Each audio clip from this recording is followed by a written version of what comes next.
नमस्कार, आप देख रहे हैं TV9 भारतवर्ष डिजिटल। आपके साथ मैं हूं प्रमिला दीक्षित। जगत गुरु वाच में आपका स्वागत है, जिसमें हम अलग अलग समस्या या विषय लेकर आते हैं और उसके साथ समाधान के लिए हमारे साथ मौजूद होते हैं जगत गुरु महाराज सतीशाचार्य जी महाराज। बहुत बहुत स्वागत है आपका। आभार आपका।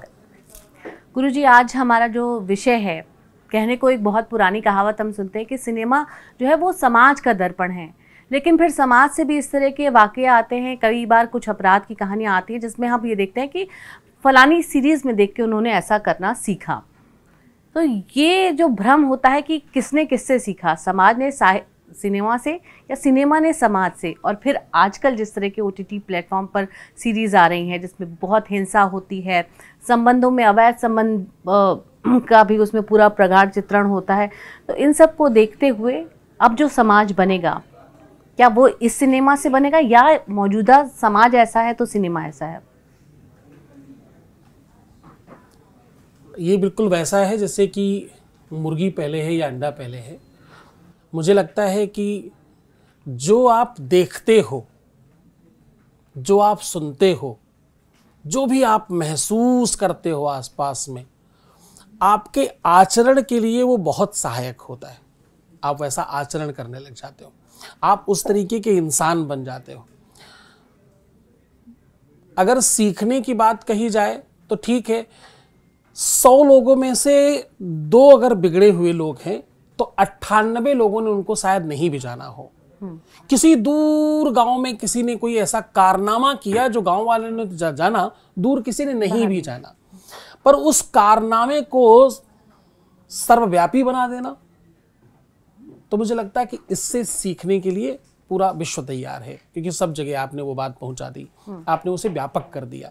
तो सिनेमा सदा से ही, सदैव, हमेशा से, वर्षों से समाज का आईना न हो करके समाज को आईना दिखाने के लिए अथवा सिखाने के लिए बना रहा, और हमारे देश का बंटाधार करने के लिए, हमारे देश को बर्बाद करने के लिए, हमारे देश का सत्यानाश करने के लिए जितना योगदान सिनेमा का है उतना किसी भी चीज का है ही नहीं। बड़ा कारण बताता हूं आपको। हमें उन बातों पर गर्व करा दिया जिस पर कभी गर्व करना ही नहीं चाहिए था। पुरानी कोई फिल्म उठाकर देखिए, हीरो कौन होता है? गरीब। हीरो कौन होता है? गरीब इंसान हीरो हो सकता है। अमीर क्या होगा? विलन। दुष्ट होगा, विलन होगा। मतलब अमीर मत बनना, वरना तुम हीरो नहीं रह जाओगे। तो अब हीरो बनना तो सब कोई चाहता है, विलन कौन बनना चाहता है? तो यानी अमीर नहीं बनना है, गरीब ही रहना है। इसी में स्वैग है, इसी में टांग पे टांग रख करके बैठे, इसी में खुश हैं हम जो है यही बहुत है। हम गरीब हैं, गरीबी भरा होता है, गरीब में रह गए, खुश रहो। फिर क्या दिक्कत है? फिर संकट कहाँ है? ये हर बार संभव नहीं होगा। प्यार व्यापार नहीं है कि आप सोच कर, विचार करके, प्लानिंग करके कर लेंगे। मजदूर का बेटा मालिक की बेटी से ही प्यार करेगा, ऐसा संभावित नहीं हो सकता। पर आपने बार बार वही स्वप्न दिखाया है।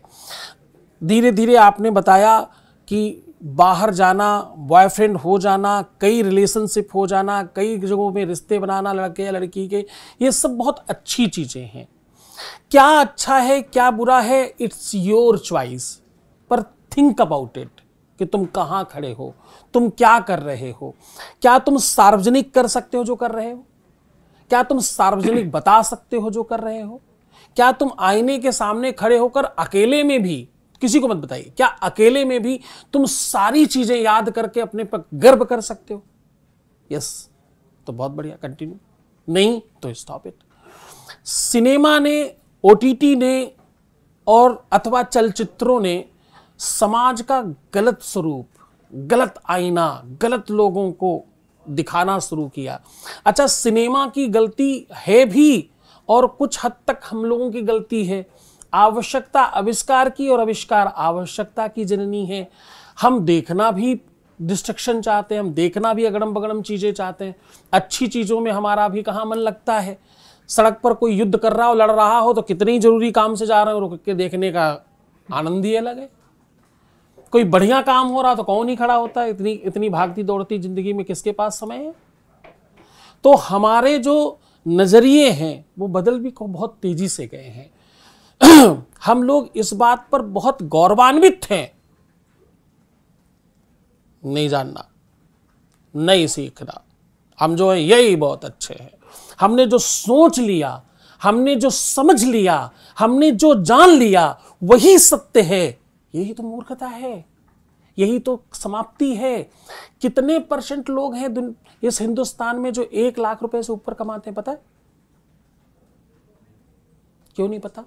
पढ़ाई कर रहे हो, बताओ भाई। से कम लोग। आप सब अपने माँ बाप के पैसे खर्च कर रहे हो बच्चों, बताओ। माँ बाप ने कितने सपने देखकर तुम्हें स्कूल और कॉलेज भेजा है, बताओ। किताबें इसलिए नहीं हैं कि हम लोग उनका दुरुपयोग करें, सदुपयोग करें, बताओ। कितने % लोग हैं, आप सबके माँ बाप ने अपनी बड़ी सारी इच्छाओं का हनन किया होगा, तब आपको स्कूल भेजा, कॉलेज भेजा। आज हम सब के माँ बाप इतने अमीर सबके तो नहीं होंगे कि पैसे भरे पड़े हैं, भाई कोई बात नहीं, पढ़े जाओ, कोई बात नहीं, करे जाओ। कितना हनन किया होगा हमको एक शर्ट, हमको एक अच्छा कपड़ा देने के लिए, हमको बढ़िया सूज पहनाने के लिए, हमको सारी सुविधाएं देने के लिए। उन्होंने कितनी अपनी इच्छाओं का हनन किया होगा। हम यहाँ आकर के किस रेस में जा रहे हैं उसका % तो जान लें। हम उसी रेस में तो जा रहे हैं कि हम खूब कमाएंगे, हम खूब अच्छे इंसान बनेंगे, हम धनवान बनेंगे, हम सफल होंगे, हम फिर माँ बाप की सेवा करेंगे, इसीलिए तो पढ़ रहे हैं। हाँ जी, ना जी? तो % बताओ। 1 से 2% लोग ही 1 लाख से ये बता रहे जा रहा है बच्चा जी, बताओ। देश का 95% पैसा 5% लोगों के पास है। प्रश्न कभी भी कान से नहीं देखना चाहिए, आंख से देखना चाहिए। प्रश्न ध्यान से सुनो। प्रश्न ये नहीं है पैसा कितने लोगों के पास है, प्रश्न सीधा बच्चा जी यही है कि कितने % लोग हैं जो 1 लाख रुपए तक कमाते हैं या इससे ऊपर कमाते हैं। तो इसमें 1.7 और कुछ लोग 3.7% कहते हैं। अब अगर इतना कम % है तो बाकी लोग कहां जा रहे हैं? जो पढ़ रहे हैं वो किधर जा रहे हैं? जो शिक्षा ले रहे हैं वो कहां जा रहे हैं बेचारे? लाखों लाखों रुपए बर्बाद करके और खूब सारा समय बर्बाद करके, मतलब बचपन से लेके अपनी भर जवानी तक बर्बाद करके, खूब सारा पैसा लगाकर वो लोग कहां जा रहे हैं? जिन्होंने बहुत पैसे लगाए हैं शिक्षा में, बहुत समय लगाया है, बहुत धन और बहुत समय रूपी धन खर्च किया है, वो कहां जा रहा है? अगर इतना छोटा % है, अगर हम लाख रुपए कमाने की भी स्थिति में नहीं है, आज भारत सरकार ने मान लिया है कि एक सर्वाइवल लाइफ के लिए 1 लाख रुपए महीना होना चाहिए, इसलिए उन्होंने 12 लाख रुपए पे टैक्स फ्री कर दिया। 12 लाख तक अगर आप कमाते हैं तो आपके ऊपर कोई टैक्स नहीं लगेगा। यानी भारत सरकार ने यह मान लिया कि 1 लाख रुपए एवरेज लाइफ है। तो एवरेज लाइफ में कितने % लोग हैं भारतवर्ष के? 1.7% अथवा 3.7%। इतना छोटा % है, जबकि पढ़ाई का % अपोजिट हो चुका है। आज किसान का बच्चा, छोटे मजदूर का बच्चा, सामान्य से सामान्य किसान का, कृषक का बच्चा, कितने ही गरीब कोई व्यक्ति हो, उसका बच्चा पढ़ाई तो जरूर कर रहा है। वो बेचारा अपने आप बच्चे को पढ़ा तो जरूर रहा है। तो वो कहां जा रहे हैं बच्चे? वो सब क्या कर रहे हैं? वो सब बच्चे एक दूसरे को स्वैग दिखाने में लगे हुए हैं। क्या दिखाने में लगे? अपने अपनी स्टाइल, अपना अपना स्वैग, अपनी अपनी महानता और अपना अपना अधूरा ज्ञान सब पर थोपने में लगे हुए हैं। लगना कहां चाहिए था? पढ़ाई में। हम जिस लिए आए, हमको जिस लिए भेजा गया, हम गरीब ही सही, हम जो हैं वही है ना। हमने आपको बता के क्या पाया? जब होगा तो पूरी दुनिया जानेगी। सूरज कितनी बार आकर आपकी बेल बजाता है कि मैं उग गया हूं, देखो मुझे? कभी बताता है? मौसम चेंज होता वो आके आपको बेल बजाता है? पर हम लोग क्यों बेल बजाते घूम रहे हैं सबकी? हम फलाना है, हम धमाका है, हम ये हैं, हम वो हैं, हम बहुत सुंदर हैं, हम बहुत ब्यूटीफुल हैं। ये 8 प्रकार के अभिमान फिल्मों से आए हैं और ये बिल्कुल सत्यानाशी हैं। पहला अभिमान कि मैं धन का अभाव, धन का अभिमान, बल का अभिमान, बहुत पैसे वाला हूं, बहुत बलवान हूं। फिर स्वरूप का अभिमान, कुछ तो स्वरूपवान नहीं हुए तो भी अभिमान है। जिनको है थोड़ा बहुत रूप रंग भगवान के पास तब तो ठीक है, किसी किसी का नहीं है। हमारे भाइयों ने और बहनों ने बढ़ा रखा है, तो हीरो जैसा ही दिखता है, उसने मान ही लिया, हाँ तो मैं तो हीरो ही हूं। लड़के ने कह रखा बहन को, तू तो बस बहुत ही, तेरी जैसी तो कोई है ही नहीं। उसने मान लिया सिस्टर ने, हाँ मेरी जैसी। तो 8 प्रकार के अभिमानों में धन, बल, रूप, यहां तक कि कभी कभी ज्ञान का, कभी कभी पद का, कभी कभी अपनी जानकारी का, अपने स्टेटस का। तो ये तमाम प्रकार के जो अभिमान हैं, ये सब हमें फिल्मों से प्राप्त हुए। बढ़िया ज्वेलरी, बढ़िया श्रृंगार, बढ़िया कपड़े, वो चकाचौंध लाइफ, वो सब हमने कहां से देखा? बहुत सारी चीजें हम लोगों ने जीवन में प्रथम बार कहां देखा? फिल्मों में। बड़े बड़े होटल, बड़ी बड़ी चीजें हमने वहीं देखी ना। तो ये सीखना, अगर ये हम अपने कंस्ट्रक्शन के लिए सीख रहे हैं तो बहुत अच्छा है, लेकिन परसेंटेज कहता है कि ज्यादातर लोग उसको अपनी बुराई में, अपने अधोगति के लिए, अपने को नीचे गिराने के लिए सीख रहे हैं। गुरुजी, जैसे आपने कहा कि जो मूवीज़ वगैरह आजकल आ रही हैं वो हमें एक गलत मैसेज दे रही हैं, पर अगर हम अपना पॉइंट ऑफ व्यू दूसरे टाइप का करें कि जैसे आपने बताया एक काम करने वाले का लड़का मालिक की बेटी से प्यार कर रहा है, तो हम उस चीज़ को, एक कहावत होती है कि प्यार किया तो डरना क्या, तो हम ज्ञान की किसी एक मूवी से किस टाइप का लें तो वो हमें कैसे पता लगेगा? जैसे एक गरीब को हम हमेशा वो बनाते हैं, एक्टर बनाते हैं, और जो मतलब जिसके पास ज़्यादा पैसा है उसको विलन। तो हम इसको इस पॉइंट ऑफ व्यू से भी देख सकते हैं कि मतलब जिसके पास पैसा नहीं है पर उसके पास फिर भी वो कुछ अच्छा करने का मोटिव है, तो वो मूवीज़ को हम किस मोटिव से देखें, किस पॉइंट ऑफ व्यू से देखें, तो वो हमें कौन बताएगा, कौन सिखाएगा? देखिए, जहां तक सीखने और सिखाने का सवाल है, सारी मूवियां बुरी हैं, न सारे इंसान बुरे हैं, न सारे लोग बुरे हैं। सारा तो कुछ कभी नहीं होता। सारे लोग किधर ही नहीं होते। हम इतने सारे लोग बैठे, सब एक जैसे थोड़ी हैं। कुछ लोग बहुत अच्छा सोच रहे होंगे, किसी को लग रहा हो कि यार आज हम इत्तिफाकन ही सही, पर किसी ऐसी चर्चा में बैठे, कुछ तो नई चीज़ें पता लग रही, हम कुछ पता नहीं क्या सीख के चले जाएं। किसी को लग रहा हो किधर फंस गए। तो सब तो एक जैसी कहीं पर चीज़ें नहीं होती।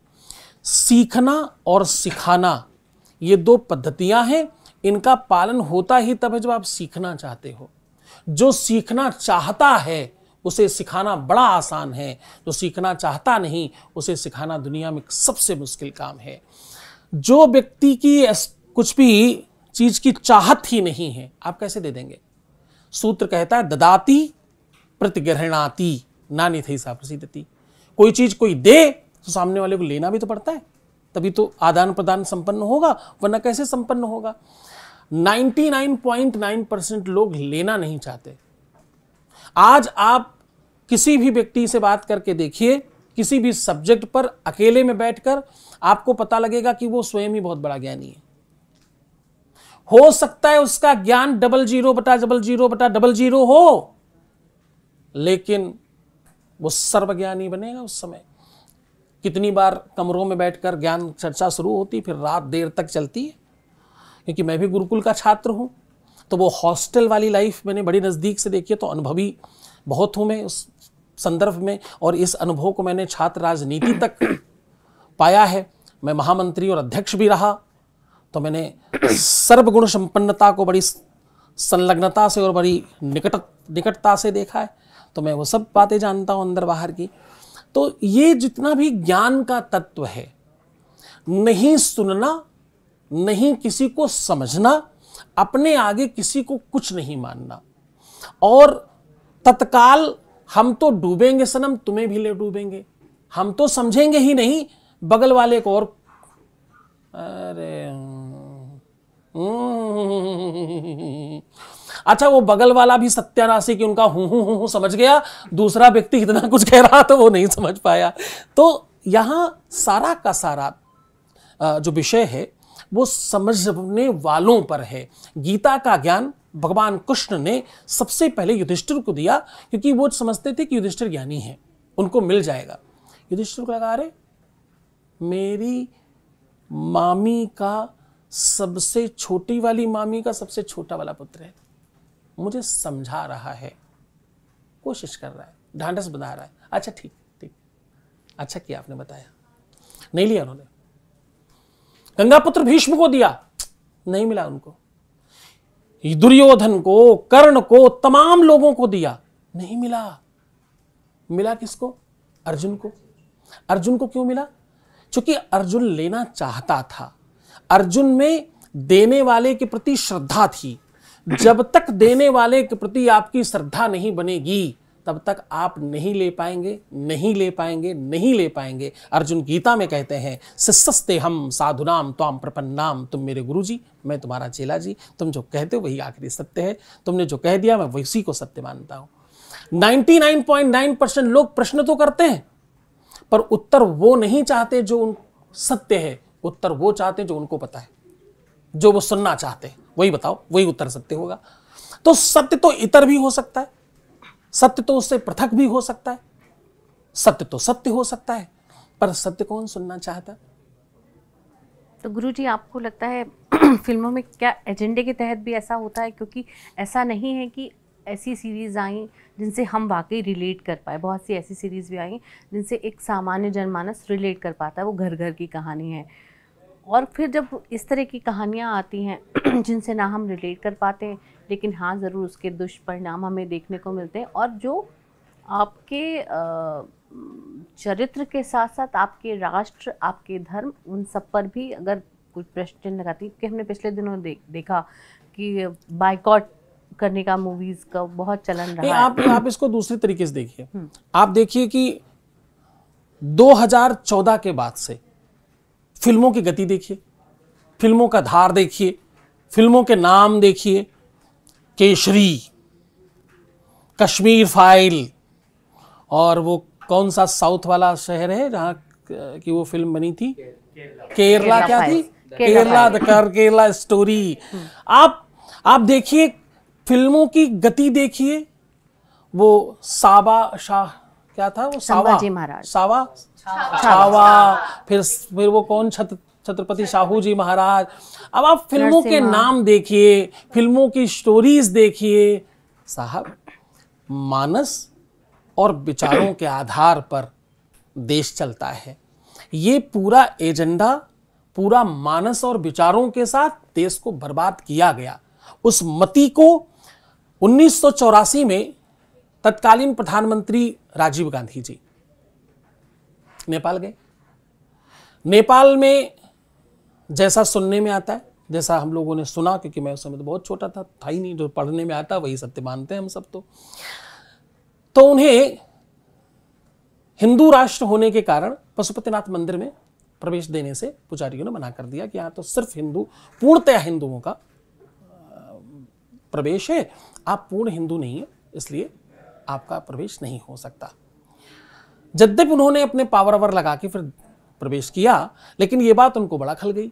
वो वापस आए, उन्होंने नेपाल के साथ अपनी जो संधियां थी उस पर धीरे धीरे कसौटी कसना शुरू कर दिया, खान पान ये वो लेन देन चीजें बंद करने लगे। तो वो राष्ट्र धीरे धीरे दूसरी तरफ झुकने लगा, यानी चाइना की तरफ जाने लगा, उस गोद में जाने लगा। तो जहां पूर्ण हिंदू राष्ट्र था, इधर से कट ऑफ होने के कारण वो चाइना की गोद में गया, और उनके प्रभाव से वो धीरे धीरे सर्कुलर और पता नहीं क्या होते होते आपने अभी तत्कालीन व्यवस्था देखी कि पूरा क्या नरसंहार हुआ, क्या व्यवस्था फैली, पूरा का पूरा देश जल गया। आप जो बोते हैं वो एक आध दिन में नहीं काटते, वो सालों साल उस पर विचार चलते हैं। सैकड़ों सालों में व्यवस्थाएं सोच और विचार बन के बाहर पनप कर बाहर आता है।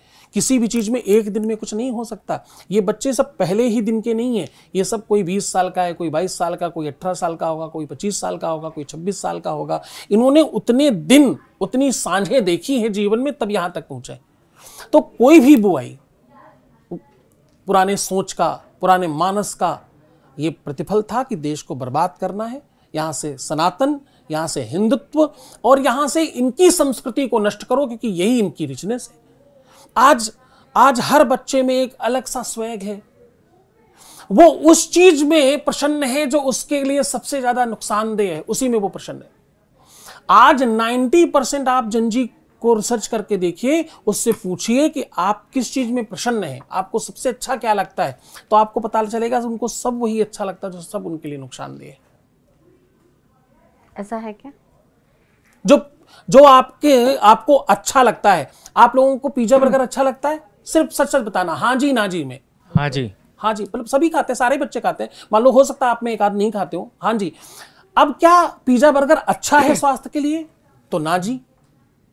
आप में से कितने लोग हैं जो रोज सवेरे नीम के पत्ते खाते हैं? एक भी नहीं, पर बड़ा फायदेमंद है। हाँ जी ना जी। हाँ जी।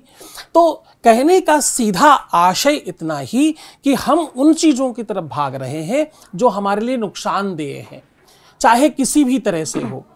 हम व्यवस्थित रहें, हम सुरक्षित रहें, हम सुसज्जित रहें, हम और बेटर दिखें, हम और सुंदर हो जाएं, इसमें कोई नुकसान नहीं है। पर हम पाश्चात्य सभ्यता को लपेट लें, हम पश्चिमी चीजों को लपेट लें, हम पश्चिम की तरह चलना शुरू कर दें, हम उनके तरह कपड़े पहने, उनके तरह रहना शुरू कर दें, ये गलत है कि सही है? पर कर तो सब रहे हैं, वो सब कर रहे हैं, इसलिए परिणाम वहीं के आ रहे हैं। जो पश्चिम में आम बात थी वो हिंदुस्तान में भी होने लग गई। अब यहां बुआ भतीजे के साथ भाग जाती है, यहां सास दामाद के साथ चली जाती है, यहां कोई भी पत्नी अपने पति को काट पीट के बक्से में भर देती है। तो ये सब पश्चिम से आया है। तो भैया जो खा रहे हो, जो बो रहे हो, वैसा होगा, इसमें दिक्कत क्या है? तुम्हारे देश की का परिधान, तुम्हारे देश का खान पान, तुम्हारे देश की संस्कृति, तुम्हारे देश का परिचय, तुमने सब तो छोड़ रखा है, सब तुमने उनका पकड़ रखा है। तुम उनके तरह बनना चाहते हो, तो उनके जैसे अगर लक्षण आए तो उसमें खुश होना चाहिए। फिर तो हमें प्रसाद बांटना चाहिए, लड्डू बांटने चाहिए। वाह, खेती की थी अब तो फल आने लगे, पेड़ लगाए थे फल आ गए, वाह, प्रसन्न नहीं होना चाहिए। तो कहीं ना कहीं हम लोग जो कर रहे हैं उसका कुप्रभाव है। आप कक्ष बंद करिए, कमरा बंद करिए, अकेले में जो मर्जी करिए, कौन मना कर रहा है? क्या आवश्यकता है साहब कि हम शहर में बाहर निकलें, उस समय ही हमको सारे प्रदर्शन करने, उसी समय हमको सब कुछ बता देना है कि मैं किस उम्र की हूं या किस उम्र का हूं, मैं क्या करता हूं, मैं क्या नहीं करता, मैं किस खानदान का हूं, मैं किस परिवार का हूं। सारा परिचय क्यों तख्ती लेकर घूमना है हमें? हम सुसज्जित रहें, व्यवस्थित रहें, हमारा अपना जीवन है, हम अपनी तरीके से ही चलेंगे, लेकिन सिस्टमैटिक चलेंगे। जिस चीज का दोष लगता है वो नहीं करेंगे। जिस चीज के रिसर्च ने पश्चिम को डुबो दिया है वो हम क्यों अपनाएं? उनकी जूठन हम क्यों समेट रहे हैं? जो उन्होंने खाकर फेंक दिया उसको उठाकर हम क्यों चाट रहे हैं? हमें क्या चाहिए? हम क्यों नहीं अपनी संस्कृति में, वो आकर यहां साड़ी लपेट कर घूम रहे हैं और हम बिकनी पहनकर घूमना चाहते हैं। अच्छा, ये मुझे लगता है ये शिक्षा का अभाव है, ये अज्ञानता का अभाव है। आपको जो अच्छा लग रहा है उतना ही अच्छा नहीं है, जो तुम्हें नहीं अच्छा लग रहा वो उससे अच्छा है, तुमने चखा नहीं है इसलिए तुम्हें मालूम नहीं, वो उससे कहीं अच्छा है। प्रेम का वो रूप तुमने देखा ही कहां है, तुमने उसको महसूस ही कहां किया, उस प्रेम को जो असली में प्रेम था। बगल में बैठना, हाथ पकड़कर घूमना और दिन भर चिपके रहना, सड़क पर किसी को अधर पान कर लेना, केवल इतना ही प्रेम थोड़ी है। ये तो कुछ नहीं है, ये तो छूट जाता है। एक प्रेम है जो हमारे यहां बताया गया, वो जन्म जन्मांतर तक नहीं छूटता। उसमें एक व्यक्ति इस छत पर खड़ा है और दूसरा दूर कहीं छत पर खड़ा है, बस दिख गया कि वो आए थे अथवा आई थी। कोई कपड़े फैलाने आया, कोई कपड़े उठाने आया, बस इतने में ही प्रसन्न है। इसमें भी आनंद है। उस आनंद को लिया ही कहां, उसका अनुभव ही कहां किया? उसका अनुभव नहीं किया, इसलिए जिन्होंने अनुभव किया वो जन्म जन्मांतर तक उसको निभा पाए। जिन्होंने अनुभव नहीं किया वो बेचारे हर चौथे दिन ब्रेकअप हो रहा है, आंसू बहाते घूम रहे हैं और फिर शायरियां और स्टेटस लगाकर जीवन चला रहे हैं। तो मुझे लगता है अनुभव और ज्ञान का अभाव। गुरुजी, आखिरी सवाल बहुत संक्षेप में, आप देखते हैं फिल्में? मैं फिल्में देखता हूँ, मेरे बहुत सारे फिल्म अभिनेता मेरे शिष्य हैं, मैं बिल्कुल देखता हूँ फिल्म। तो आपका किस तरह की, किसको मतलब? मैं वही फिल्म देखता हूँ जो मोबाइल में आ जाए और यहाँ आ जाए, मैं पैसे खर्च करके उधर नहीं जाता। और वही फिल्में देखता हूँ जो राष्ट्रहित में हो, जो धर्महित में हो, और जिससे कोई ऐसी चीज सीखने समझने को मिले जो मेरे मानस में, मेरे सोच में विकास ला सके, क्योंकि आपके कर्म से ही होगा। हमारे मरने से ही हमको स्वर्ग मिलेगा, हमारे करने से ही हम अमीर होंगे, हमारी वजह से ही हम सक्षम होंगे। इस देश में 99.9% लोग सिर्फ अमीर बनना चाहते हैं, उसके लिए करना कुछ भी नहीं चाहते। पर अमीर बनना है, लड्डू चढ़ा के, पेड़ा चढ़ा के, भगवान को प्रसाद मानकर, जहां तहां से, बाबा जी की भभूत से, ताबीज से किसी तरह अमीर बन जाना है, पर कर्म नहीं करना है। तो मुझे लगता है कर्मण्येवाधिकारस्ते मा फलेषु कदाचन, कर्म करोगे तो फल की चिंता करनी ही नहीं पड़ेगी। बहुत बहुत धन्यवाद। तो हर चीज़ का मूल यही है कि सनातन भी आपको आपकी सफलता की राह तभी दिखाता है जब आप किसी कर्म के रास्ते पे बढ़ते हैं, कि बिना कर्म किए आपको स्वर्ग की प्राप्ति भी नहीं होती, ऐसा धर्म में लिखा है, ऐसा शास्त्रों में लिखा है। फिलहाल इस प्रोग्राम में, इस एपिसोड में इतना ही। मिलेंगे जगत गुरु वाच के एक और एपिसोड के साथ, किसी और विषय, किसी और समस्या पर बात करने के लिए। तब तक नमस्कार, धन्यवाद।